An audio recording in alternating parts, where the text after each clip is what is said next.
In the past 10 years, we have never received a nomination like this. You may have heard that there's a philanthropist.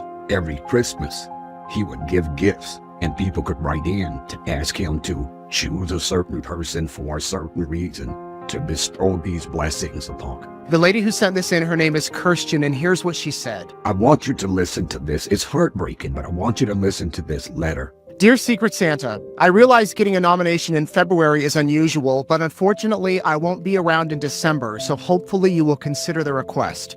Back in 2020, I started passing out.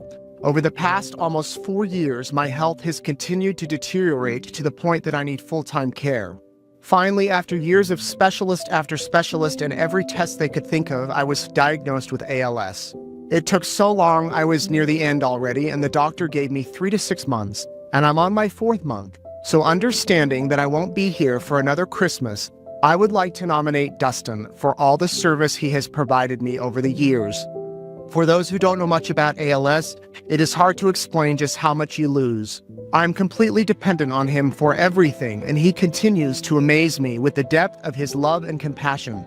He has tried and succeeded at taking on all the household duties, finances, cooking, and cleaning, all while taking care of me, which could be a full-time job. And he does it in a way to make sure I know it's not a burden and somehow makes me laugh hysterically. Before this all started, we had saved a little bit of money to do some fun things in our backyard. Nothing fancy, just a fence and extend the patio and get a pergola to have a little shade. Obviously, when I got sick, there were a lot more places for that money to go, especially since I had to quit working in 2021. My request for Secret Santa is for Dustin to have a comfortable, shady spot to read his book. He's the most giving, compassionate person I have ever known. Thank you for your consideration of Dustin. And 3 weeks after she wrote this message, she passed away. Aside from the fact that that's so heartbreaking, what struck me was, what are we looking for out here? We single women who are looking for a man. Some of us are looking for somebody in the church. We determine that as the primary thing to look at as to whether they're a good future husband. Some of us are looking for all the physical. We want him to be so tall, looks a certain way, or we have a preference for skin shade or height or whatever. All of the physical traits, and whether they're in the church or not, doesn't mean a thing if they're a person of low character. It doesn't matter. What's clear is the character of a man. The character of that individual, the strength of that character, and very importantly, how they dealt with their past traumas. Because you can go through trauma. In this case, she could have been married to a man who had unresolved trauma in the past from a lot of loss, and just is incapable on an emotional level of being committed even through the hard times. And I just wonder how many of us are missing the mark.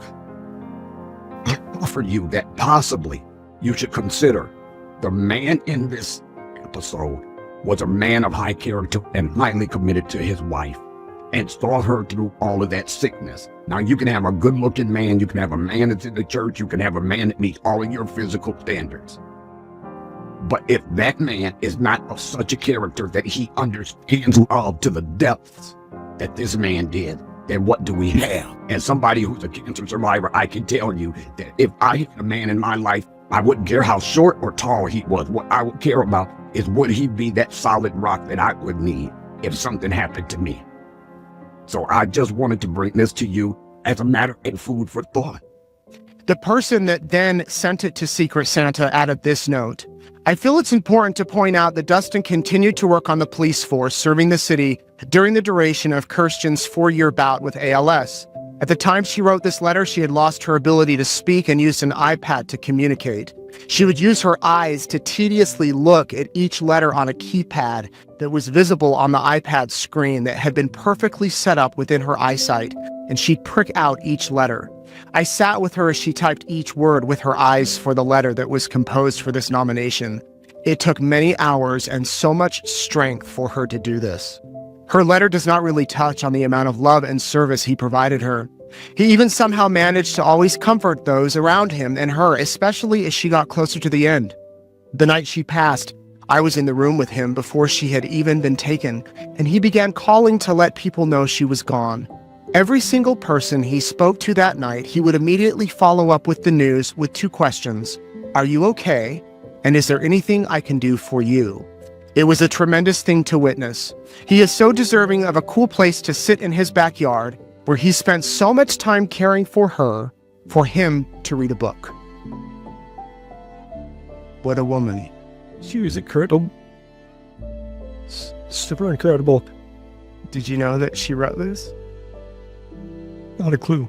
Secret Santa will pay for landscaping up to $15,000. I'm blessed beyond measure.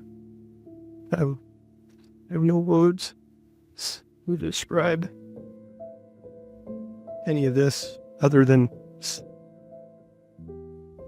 Kirsten just was so amazing, and are you blessed to have had her in my life for 30 years.